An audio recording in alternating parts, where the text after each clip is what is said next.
Samajwadi party के राष्ट्रीय अध्यक्ष एवं पूर्व मुख्यमंत्री अखिलेश यादव ने कहा कि चुनाव आयोग बिना किसी तैयारी के एसआईआर करा रहा है।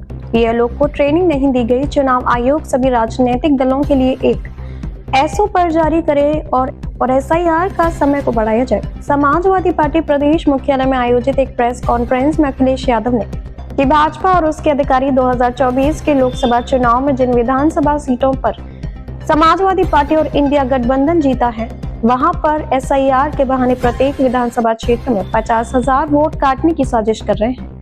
यही षड्यंत्र बंगाल में भी हो रहा है। उन्होंने कहा कि 2024 में लोकसभा चुनाव के बाद भाजपा और चुनाव आयोग सबसे ज्यादा उत्तर प्रदेश और पश्चिम बंगाल पर फोकस कर रहा है।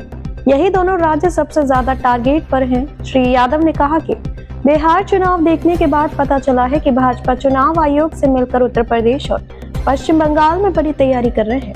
हम लोग चुनाव आयोग संस्था से निष्पक्षता की उम्मीद करते हैं। हम चाहते हैं कि आयोग हमारी शिकायतें सुने और उन पर कार्रवाई करे। उत्तर प्रदेश के विधानसभा उपचुनाव और रामपुर लोकसभा उपचुनाव में सभी लोगों ने चुनाव आयोग की भूमिका को देखा है। उपचुनाव निष्पक्ष नहीं हुए। समाजवादी पार्टी ने तमाम शिकायतें की, लेकिन आयोग ने कोई कार्रवाई नहीं की। इससे पहले समाजवादी पार्टी ने 2022 के विधानसभा चुनाव के बाद उन मतदाताओं की सूची दी जो वोट नहीं डाल पाए, जिनका नाम मतदाता सूची से जानबूझकर डिलीट कर दिया गया था या इधर उधर कर दिया गया था, जिसके कारण 2022 में समाजवादी पार्टी सरकार नहीं बन पाई। सपा के काटे गए नामों की जो सूची थी, उस पर कुछ जिलाधिकारियों ने बातें कही, लेकिन जब हमने सवाल किए तो उनके पास कोई जवाब नहीं था।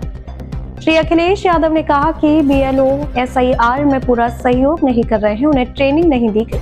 गणना पत्र फॉर्म भरने में तमाम तरह की समस्याएं आ रही हैं, जिनका नाम मतदाता सूची से जानबूझकर डिलीट कर दिया गया था, ये इधर उधर कर दिया गया था, जिसके कारण 2022 में समाजवादी पार्टी सरकार नहीं बना पाई। सपा ने काटे गए नामों की जो सूची दी थी, उस पर कुछ जिलाधिकारियों ने बातें कही, लेकिन जब हमने सवाल किए तो उनके पास कोई जवाब नहीं था।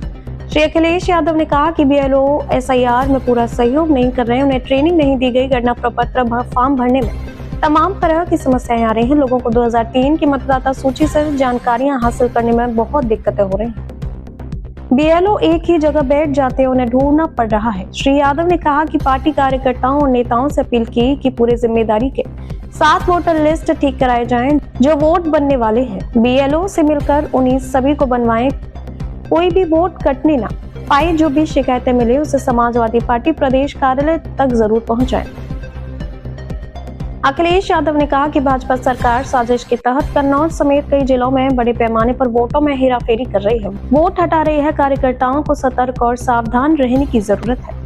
इलेक्शन कमीशन ने कोई खास तैयारी नहीं की और जहां बीएलओ को ट्रेनिंग मिलनी चाहिए थी, बीएलओ को ट्रेनिंग भी नहीं मिली और फिर बीएलओ पे दबाव बनाया जा रहा है। अब बीएलओ खुद परेशान है। बीएलओ बड़े पैमाने पे परेशान है कि करें क्या। ट्रेनिंग नहीं होना, उनका पूरी तैयारी से नहीं काम करना और उनपे अब क्योंकि दबाव बन गया है, दबाव बनाया जा रहा है और जैसे जैसे टाइम कम बचेगा तो दबाव और बढ़ेगा। क्योंकि जब आप डेटा दिखाते हैं इलेक्शन कमीशन तो 99.48% आप डिस्ट्रीब्यूट कर चुके हो फॉर्म।